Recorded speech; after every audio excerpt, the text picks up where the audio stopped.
Then you got the Cowboys at 4-1. Let's talk a little bit about that game before I ask you one more sports talk radio question. The Cowboys look terrific. Their quarterback doesn't make any mistakes, and Micah Parsons, he was playing on like half a wheel and still getting into that backfield yesterday. Right? We're so lucky to see Aaron Donald and Micah Parsons playing football in the same field. Like, those two guys are so awesome. Like, AD lining up at end and 2 sacks on a pretty good rookie, and just watching the way he competes. And then Micah, he's out there on a bum wheel all over the field. Micah Parsons would pick 12. Like, how many games has he won that team? Like, I'm not saying with one play or like you can point directly to him, but he changes the way everybody operates offensively. Like, he is truly that guy that you're like, where is this guy? We got to have a GPS tracker on him. Like, he could be anywhere on the field. They move him around. And his play has directly contributed to them being able to weather this storm without Dak. They got points on special teams, right? They're just doing all the little things. And for LA, man, I just don't know, man. I said this last year. Last year I gave up on the Rams.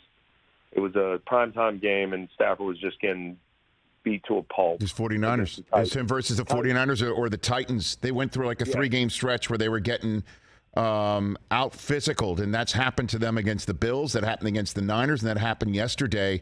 And that is my sports talk radio question, because I am genuinely concerned about the lineup front. Sean McVay said as much publicly, and he's always Mr. Sunshiny. We'll work on this. I got to coach better. That's the sort of thing he says. And so you got 3-2-3 teams, and I know this might be a disrespectful question to ask when it involves one of the best receivers in the game and coaches and a defending champ.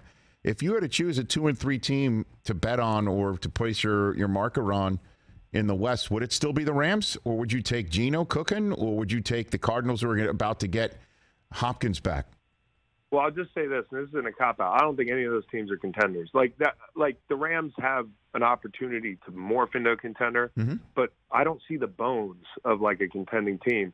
And if you think about when Sean McVay, and people the first 2 weeks were taking victory laps, got to pick the Niners to go far and win the West. But like now you see cream rises to the top. They got a great roster.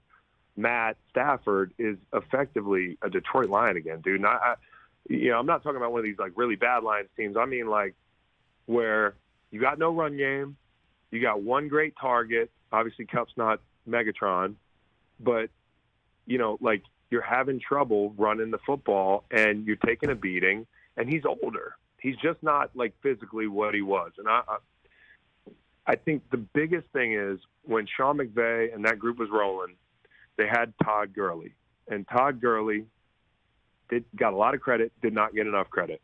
He made them go. The play action game made them go. They had offensive linemen who could fit up in the run game.